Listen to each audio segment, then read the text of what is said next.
miss out on tickets to Game 3 tonight, head on down to the Free House in the North Loop and hang out with 9 to Noon's Nordo. Hey, I know that guy. For a KFAN Wolves watch party. Stop by from 7:30 p.m. until 11 p.m. for amazing food and Free House beer and the chance to win a $50 Free House gift cards all game long. For full details, head over to KFAN.com, keyword calendar. Yeah, those gift cards are burning a hole in my pocket, and I need to give them away. So come have a beer, and let's watch Game 3 tonight at Target Center. And that's where our next guest will be, Scott Hastings, whether it's Altitude Sports Radio, it's TV analysis for the Nuggets in Denver, played for the Nuggets, later stages of his career, ring cred with those Pistons in 1990, I believe. Scott Hastings is with me. Good morning, Scott. Nice to meet you. Nordo, nice to talk to you. If the game is going to be like Game 2, can I come to the watch party with you? I'll save a spot for you. Absolutely. I stopped drinking, but I can eat well. And the food at Free House is tremendous. And I must say this, Scott, is what's it like following and covering an NBA team with big expectations every season? Because it's been like 20 years. Minnesota Timberwolves fans, we're not sure how to handle this at this stage. Listen, this is my 30th year covering the NBA. And I've worked with TNT and TBS and ESPN and, obviously all the different locals as it's gone through in Denver. And there's been a lot of highs and lows. There was, my first year in the league was the year that, Dikembe Mutombo and Brian Stitt and LaFonso Ellis and all those guys went into Seattle on the very first number 8 seed to beat a number 1. I was actually got to do the radio call on that series. So I've seen some really good, some high and some momentous things, some surprises, like that. And I've seen, listen, you ought to be thankful to us. There's a bunch of times during Kevin's run here where your first round opponent was always Denver, and you guys were guaranteed to go to the second round. So it's been fun. It's been a process. You kind of see it building. You think you're going to be there probably a little bit sooner, and Jamal Murray tears an ACL, and so you miss him. Porter gets hurt. You miss those two guys in the postseason, and you lose.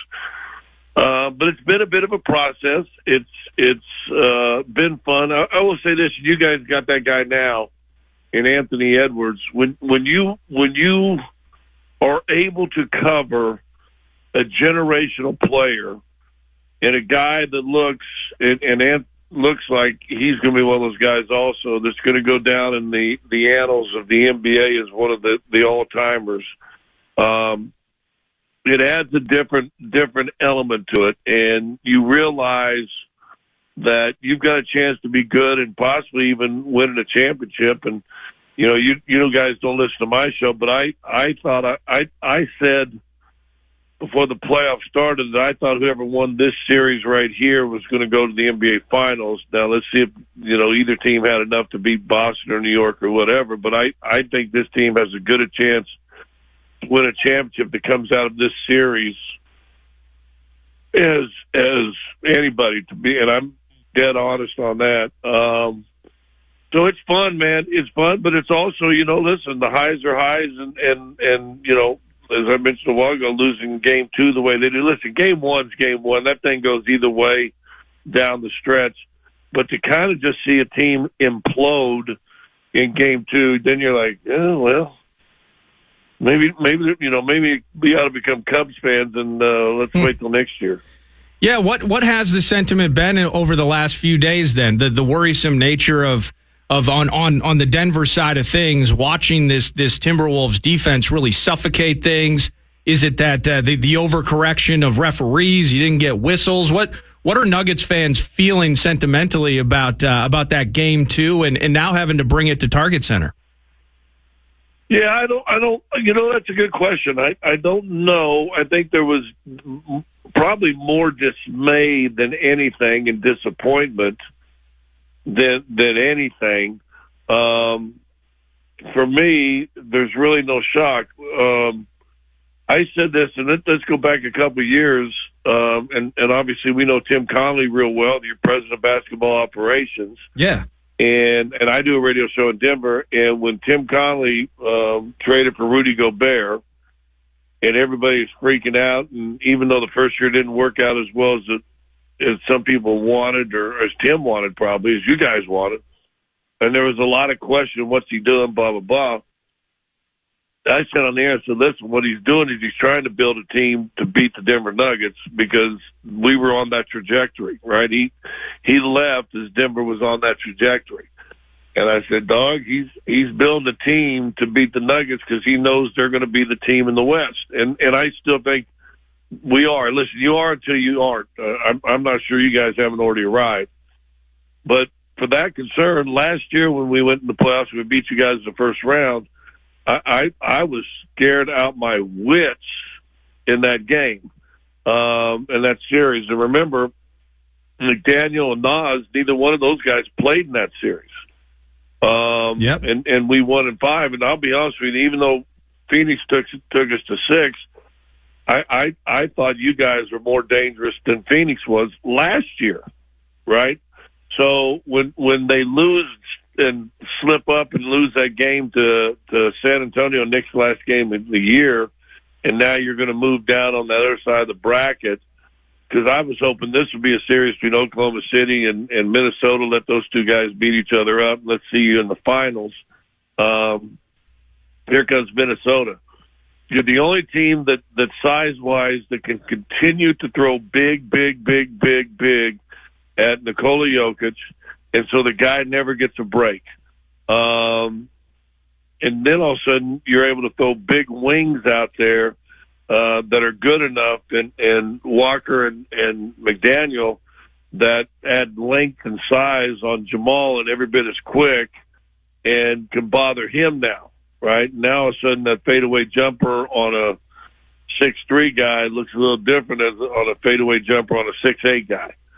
And that matters. And they're physical, right? Even Ant, and I don't think Ant's necessarily the greatest defender, or I'll put it this way, I'm not sure he wants to play defense all the time, but when he gets his mind into defense, I mean, that dude is a bull. I mean, that dude is strong. Yeah. And quick and physical. And so they've got all the personnel. And here's the other thing. So not only Connolly knows, what he needed to do to beat this team. Think about this: your head coach and your first assistants both started or cut a lot of wood with Michael Malone and the Denver Nuggets. And they were there at the beginning, both of them. In fact, Chris Finch helped put this offense and kind of, here's how we run an offense to Nikola Jokic, the center guard type of offense that they try to run. He helped institute that. And Mike Nori has been around, from Jamal's rookie year with the Nuggets.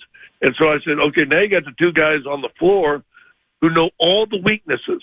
They know the holes. You know what I'm saying? Yeah. So I hate to say this, and listen, I've been in the league counting my 11 years playing, 41 years. I've seen a lot of basketball. Minnesota is a good team, and it's a bad matchup team, and that happens in the NBA. When we won that championship in Detroit in 1990, we did not want to play Philadelphia in the playoffs. Now, we popped Bird in them, we popped Jordan in them, and we beat some good teams. I think we beat Reggie Miller in the first round. I mean, listen, we beat good teams. But we didn't want Philadelphia, who wasn't as good a team, but it was a matchup problem. It was a tough matchup, and I think Minnesota's a tough matchup for Denver. That's a long-winded question. I apologize for that. But listen, what will happen? I was shocked that they imploded, and that's the only word I could come up with in Game 2. I thought the one call that changed the game for Denver, and I really do think Cat probably should have been called an offensive foul. Yeah, they let it go.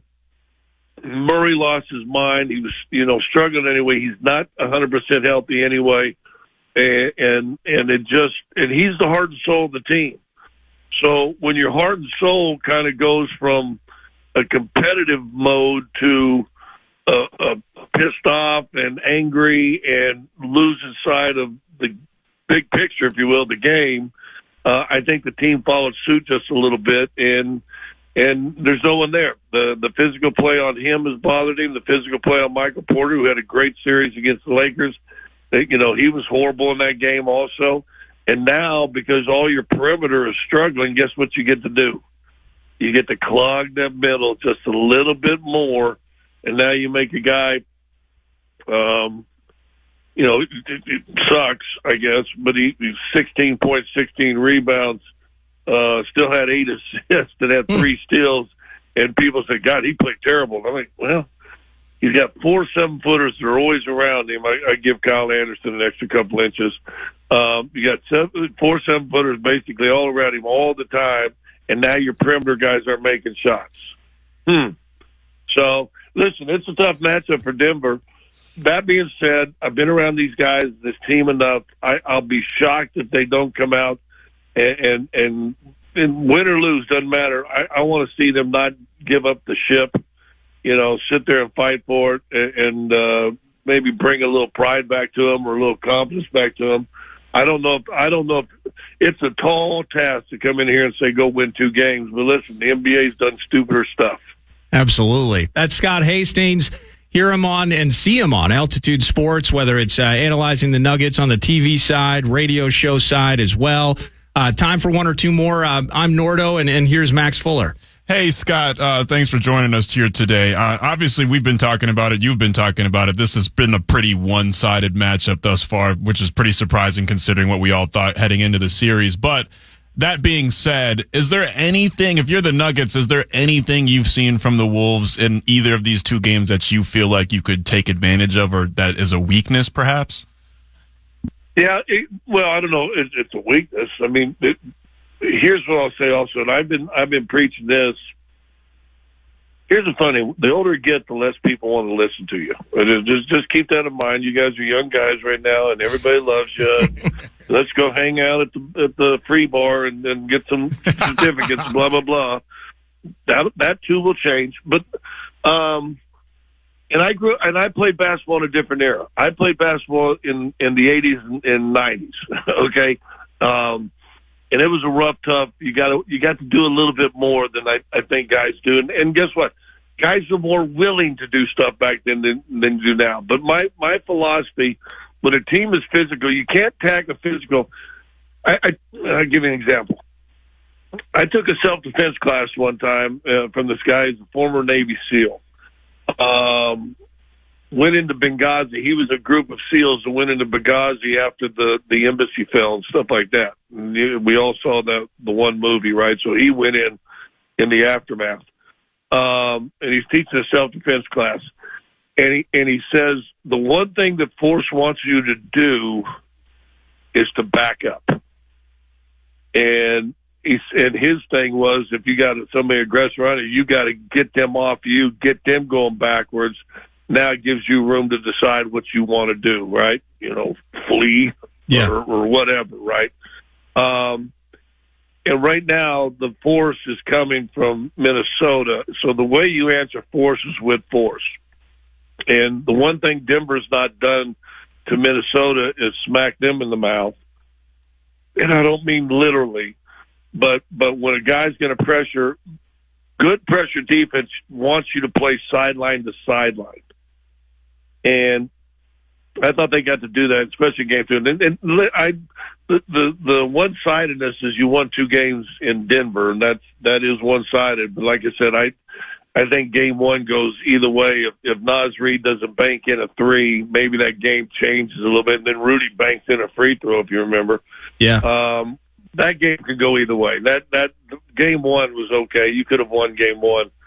Game 2, you quit, to be honest with you. But you got to come out tonight, and they're going to play just as well. They're going to be juiced because of their fans. Sometimes you can get over-juiced, but you can't play east-west. You got to play north-south.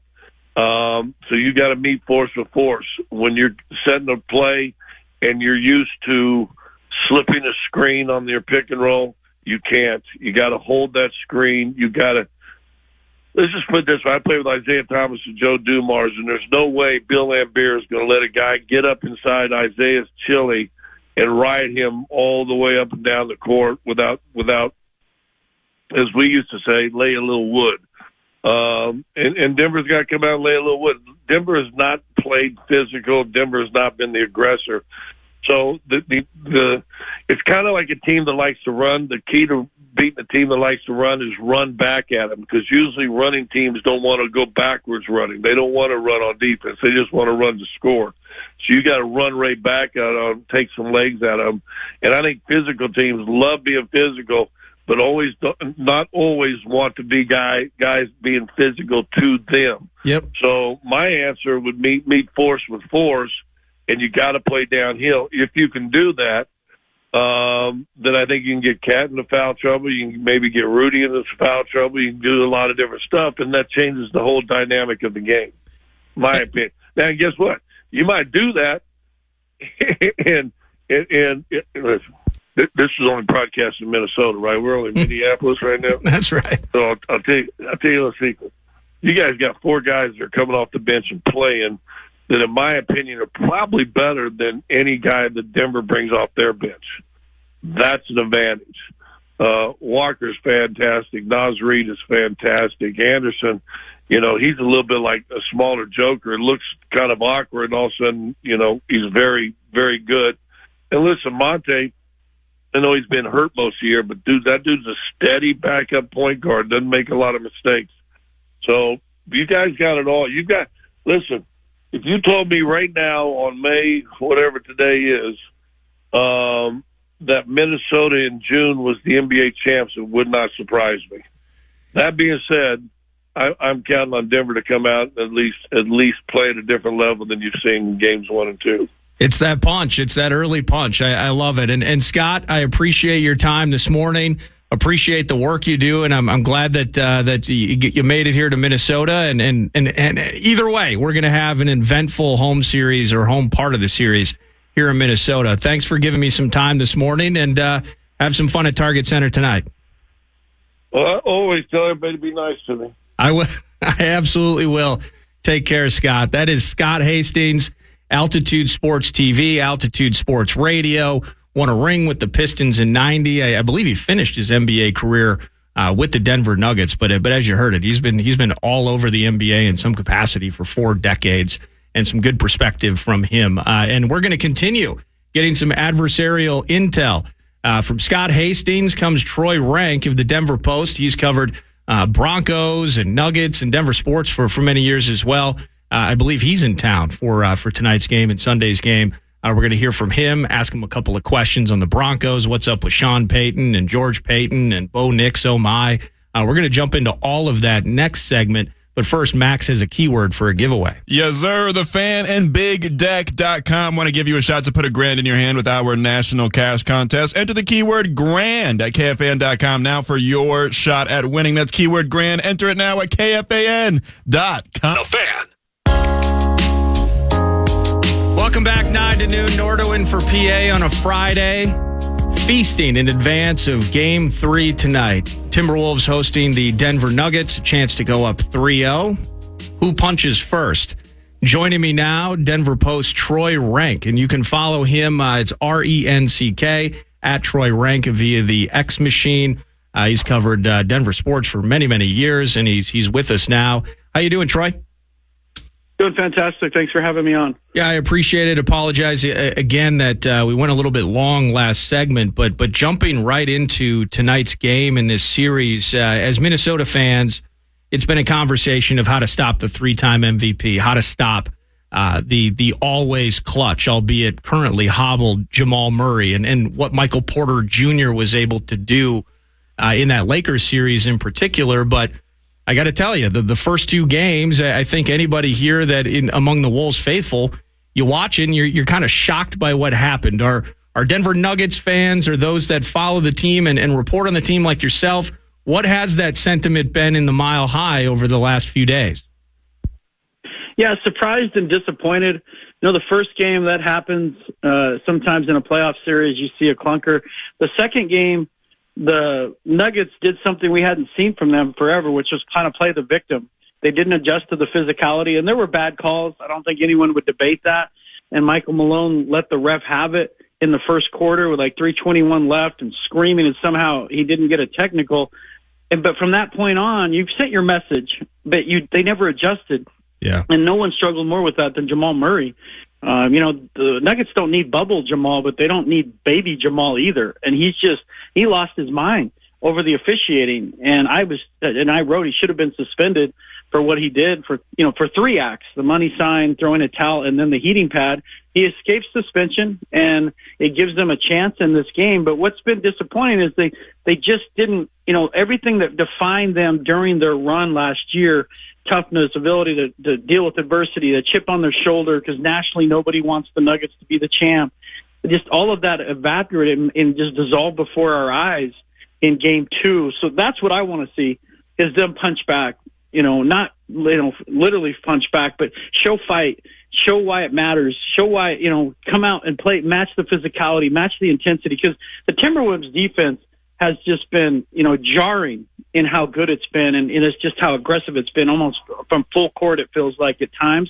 Can the Nuggets match that? And the only chance for me they have to win, and it's going to sound crazy given who he is, but Nikola Jokic has to be more selfish. If they're going to win, he's got to score like 35, 40 points.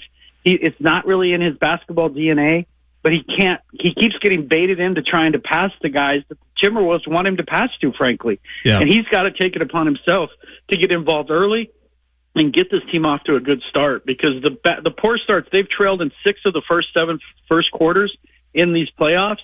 And you can do that against the Lakers because they run out of gas because they rely on 2 guys. You cannot play that way against the Timberwolves.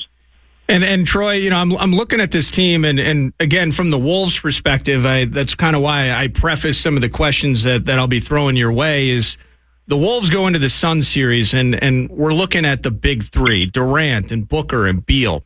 Grayson Allen gets hurt, and it ultimately ends up being a sweep. But coming into this series, similarly, I'm thinking about a Nuggets team that's been deep into the playoffs multiple times, a couple of conference title series. There's a parade in the streets last summer, of course, but you don't have the Bruce Brown types this year. And it's been interesting to see how much of that burden has been leveled. And, he's earned it. Best player in the world in Jokic, but the 3-time MVP, for the first time that I've watched him over the last several years, he's having to stutter a little bit. I don't want to call it intimidation per se, but just with what the Wolves have been able to do, have kind of forced the Nuggets into a spot where now the guy that's already superhuman has to be even more invincible.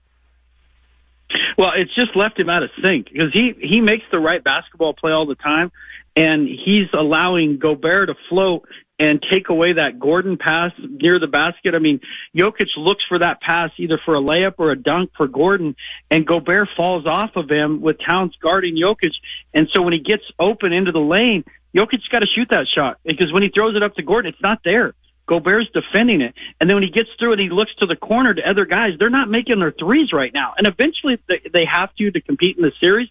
But my point is, Jokic, if you got a 5-footer, take it. You got an 8-footer, take it early, especially early. Assert yourself offensively early. I mean, if you're a Nuggets fan, you want to see him at the end of the first quarter, 10 points, 1 assist, 5 boards. I don't need to see him with 2 points, 6 assists, because I don't think they can win that way against this team right now. During the majority of a regular season, yes, absolutely. But the T-Wolves are unique in how they defend, and they're not defending him one-on-one with Gobert anymore. They're using Gobert as a rim protector and basically kind of playing center field in there, and the Nuggets need to adjust to that. And part of that is Nikola being more assertive. Part of it is, Jamal Murray playing more of a facilitator and less relying on his jump shot, which he just really hasn't had in the entire playoffs, and it's amplified by this left calf injury. And they're going to need somebody to step up. Porter Jr. has been pretty much their most consistent shooter during the playoffs.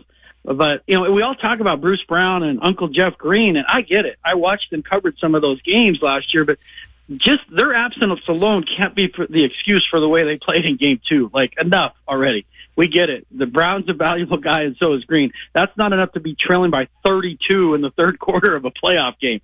So figure it out. punch back, maybe a little more Christian Brown. Maybe you give DeAndre Jordan 2 to 4 minutes tonight to go in there and be physical, kind of match that physicality.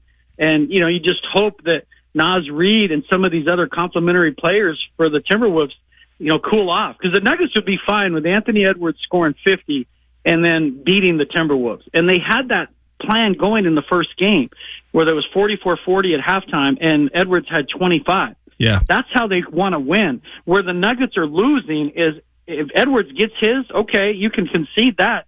You can't have Naz Reid and Karl Anthony Towns and these guys shooting 70% from the floor. Yeah. Like, that's those are the guys, and maybe even Reid specifically. But you can't have that complimentary player, 8 for 9 and 17 points. Like, you can't have that if you're going to beat the T-Wolves. That's Denver Post columnist Troy Renck. Again, follow him at Troy Renck via Twitter/X. It's Nordo in for PA along with Max Fuller. Hey, Troy, you touched on it a little bit in your answer there, but the Wolves, I mean, they're one of the deepest teams in the NBA. I mean, the ocean is jealous of the Wolves' depth. We got a million X factors on our team, and we know all about the Nuggets and all the guys on the starting lineup, even just outside of Jokic and Jamal Murray, like KCP and like Aaron Gordon and whatnot. But the bench has been kind of a point of contention with the Nuggets this series. They haven't really been producing like Denver wants them to. Who is a guy off the bench that you think can provide them a spark tonight, much like how Naz Reid or Nickeil Alexander does for the Wolves? I mean, I think it's Christian Brown because he's had those moments in the playoffs. Last year in the finals, he had a game like that. He has the ability athletically to play great defense in stretches. He hasn't been consistent with his shot throughout the year, but he's been better in the second half of the season. He's a guy, if you could get 10 points from, 2 boards, and a couple steals, that's the kind of impact you need. I mean, that's a Bruce Brown type of game for him because Watson is a good player for them, but the problem is he typically doesn't show that on the road. I mean, and you guys know this from watching the NBA. Bench players usually play better at home. They feed off the energy of the crowd. They make a play. Next thing you know, they got 5 points in 8 minutes, and they're loving it, and the crowd's going crazy. That's hard to do on the road, but Brown's done it. And so if I had to pick one guy, it would be him. Reggie Jackson just is not shooting well enough for me to make an impact right now. They struggle to keep him on the floor, and it hurts because Jamal Murray's compromised. His calf is clearly compromised, and that's not an excuse. That's just if you watch him, he has no burst compared to what he usually does. So that's why I'm saying he needs to be more of a playmaker. But the one guy off the bench I would say could make an impact, and if you looked up and they won this game, Christian Brown needs to be an X-factor guy for them.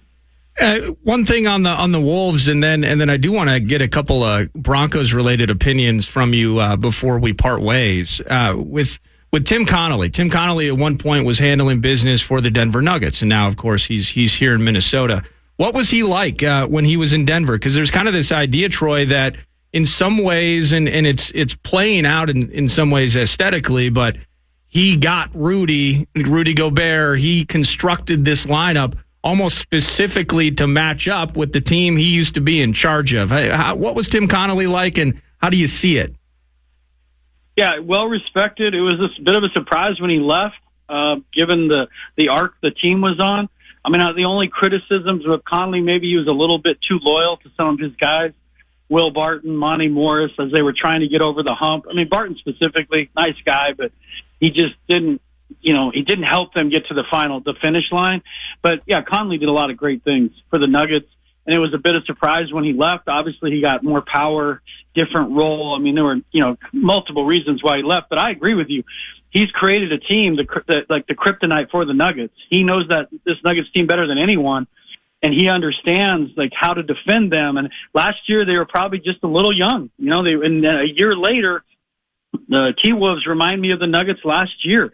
You have bench guys going into their role. You have a superstar in Anthony Edwards who can take over a game at any point, and they're so athletic, but they're big. Like watching the Nuggets play the Lakers and then watching them play the T-Wolves, it's just like with the Lakers, you never felt like the Nuggets were going to lose, even though they had AD and LeBron James. With the T-Wolves, it's just like waves of guys keep coming at you, and they just feel like you're facing a football team at times. They're so big.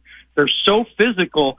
And if you don't match that physicality, I mean, it just feels like they want to rip your head off. Like they're playing with an energy, and everyone's like, respect the champ. And they say they respect him, but the way they play the Nuggets is disrespectful. Like they are so physical, and they push him around. Like that's what I'm saying. it's not a bully, but it's like, we're not afraid of you in any way. And it's just been jarring because the Lakers, when anything got physical, they would turn and whine to the refs. It was like their immediate default. Refs, bail us out, bail us out. And the T-Wolves are having none of that. They're like, we're going to go after you. And the Nuggets have not reacted well to that. But Conley's well respected in Denver. He was the architect of the team that won the title. And him leaving was a bit of a surprise, honestly. Hey, Troy, to the Broncos, it feels like in some ways Sean Payton has almost been on a tour of trying to defend himself or explain exactly how things went in the draft. They get Bo Nix, 12th overall. Overall, how excited are people in the Mile High City about Bo Nix, and what's the outlook as rookie camp, I believe, kicks off maybe as soon as today? Yeah, they kick off rookie minicamp today, a 3-day rookie minicamp, and Nick's got his number, which is a nice start. He'll be wearing number 10, what didn't look like that was going to be the case last week. So, listen, Sean Payton is known for his offensive genius, and he has staked his legacy in Denver on Bo Nix. If it works out and he gets Bo Nix to be Drew Brees light, where he's a very confident quarterback and he's completing 65, 66% of his passes, and they have a winning record, not this year, but next year, and then they're a contender that following year, everyone will love it. I mean, so what's the move? It's just cautiously optimistic. They've had 13 starting quarterbacks since Peyton Manning retired.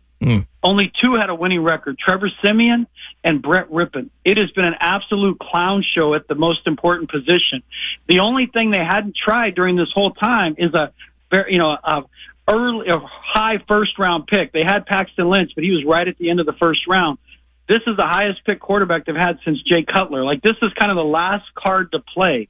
They've tried the Vagabond veterans, the Gypsy guys, reclamation projects, 7th-round choice in Simeon, obviously Russell Wilson, and now you go to a young quarterback that this is Sean's guy. No excuses. He picked him. He wanted him. Everything about him impressed him. So in a couple of years, can he turn them into a competitive team? If they were in the NFC, I would say they'd have no problem turning it around in a year and a half. It's just the AFC, all you have to do is look at the quarterbacks. From Lamar Jackson to Patrick Mahomes to Josh Allen to Joe Burrow, now Aaron Rodgers. You're going to have Justin Herbert play better with the Chargers. It's really difficult right now in the AFC to be good if you're not competent at quarterback, if not good.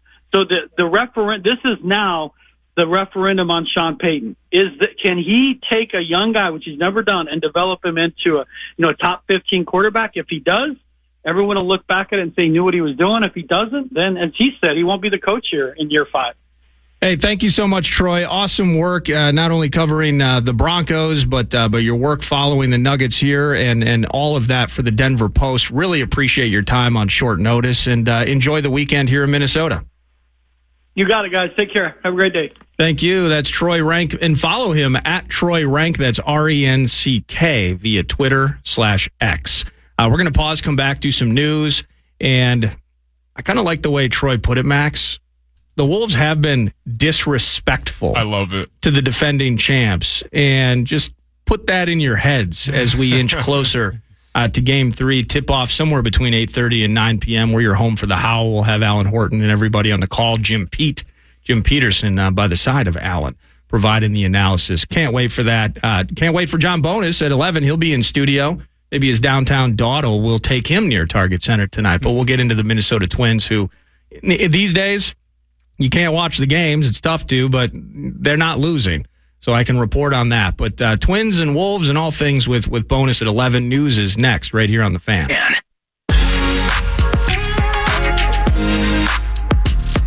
fired up for tonight's Wolves versus Nuggets game with our Max Fuller. Hey, that's me. Whoa. Tune in at 7 tonight as he, a.k.a. me, leads you through tonight's matchup with our pregame show presented by American Building Contractors. Catch it all right here on FM 100.3 KFAN and anywhere on the free iHeartRadio app.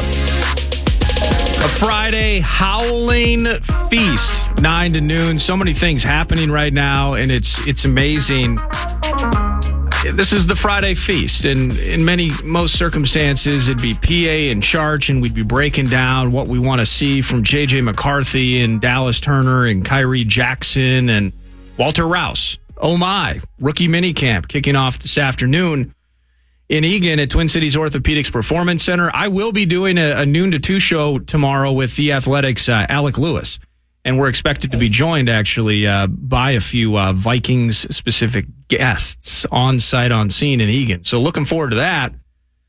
But we're also kind of thinking maybe I'm recapping a Game 3 victory. Yeah, baby.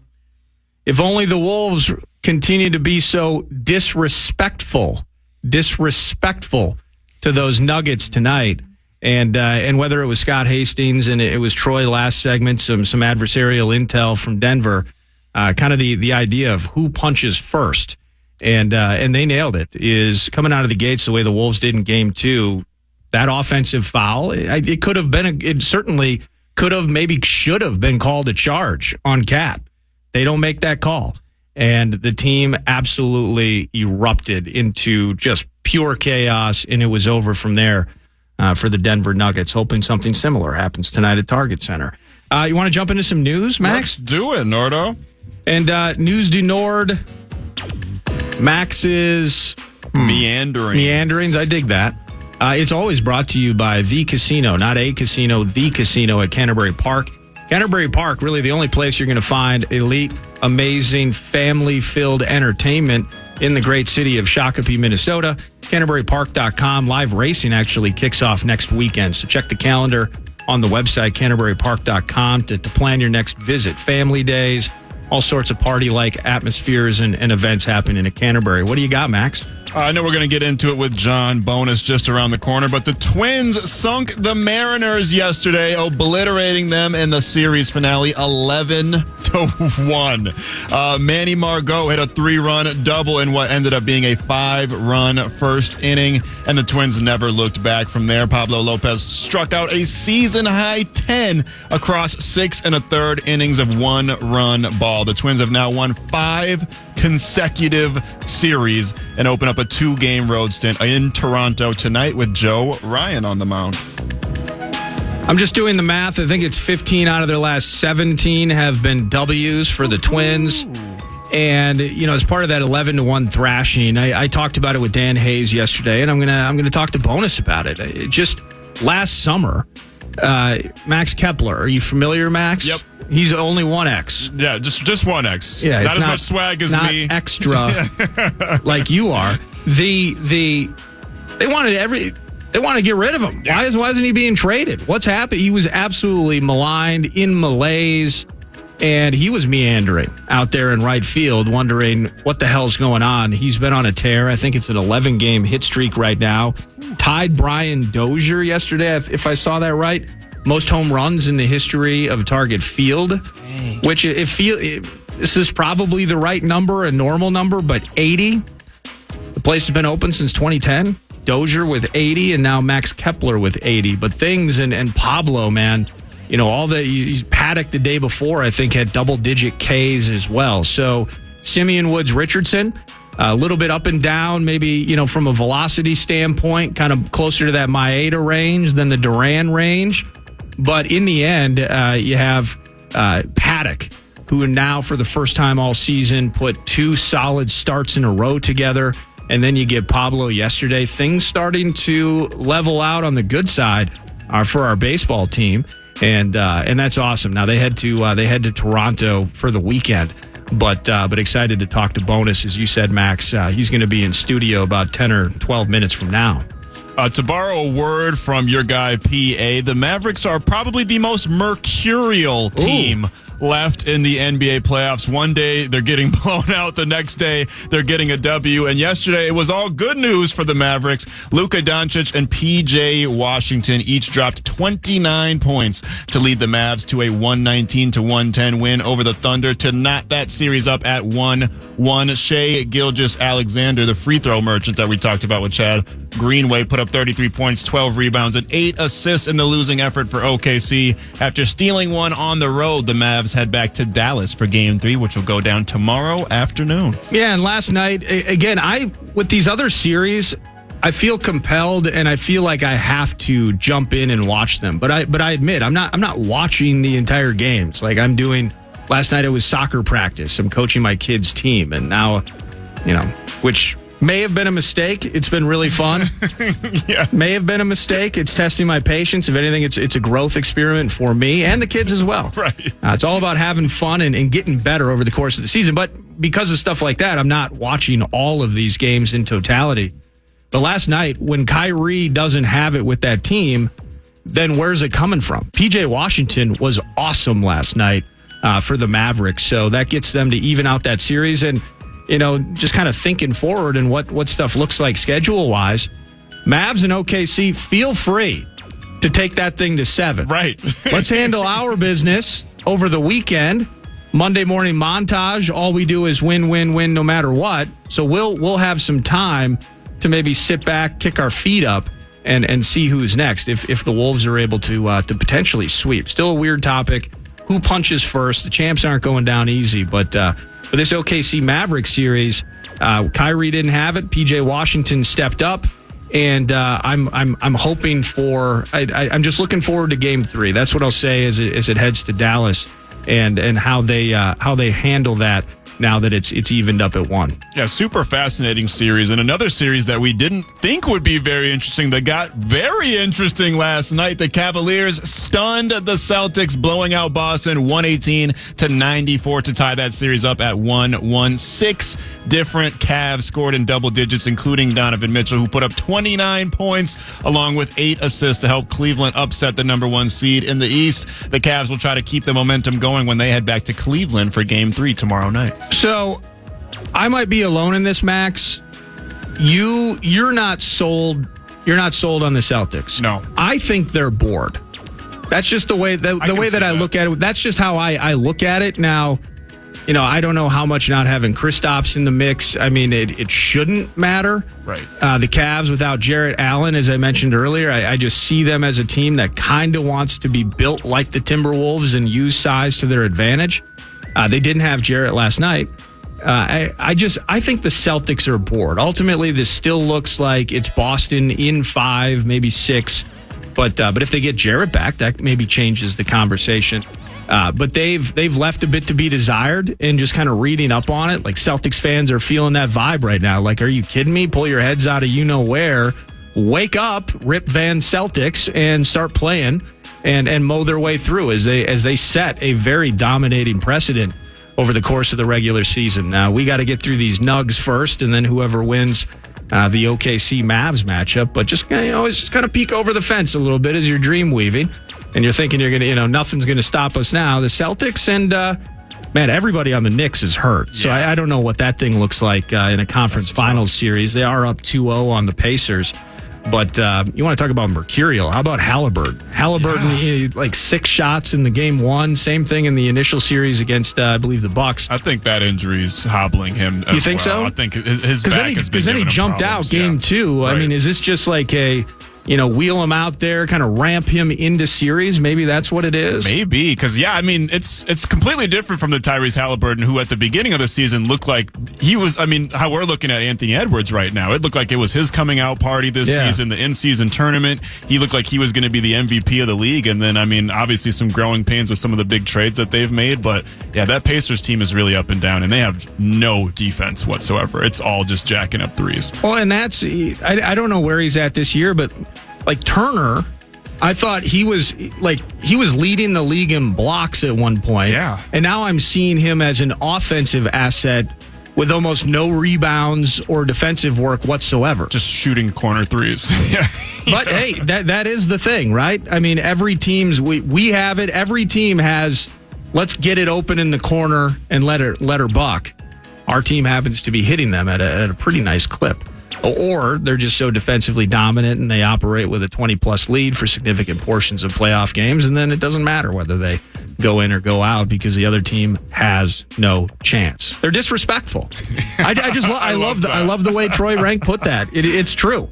The Wolves defensively have just been disrespectful to the defending champs, and we're going to continue this conversation during the final hour. We will jump into a bunch of baseball and these winning Twins with John Bonus. He's in studio next. But I did it during the first hour. I want to do it again. I got a couple pairs of tickets to give away.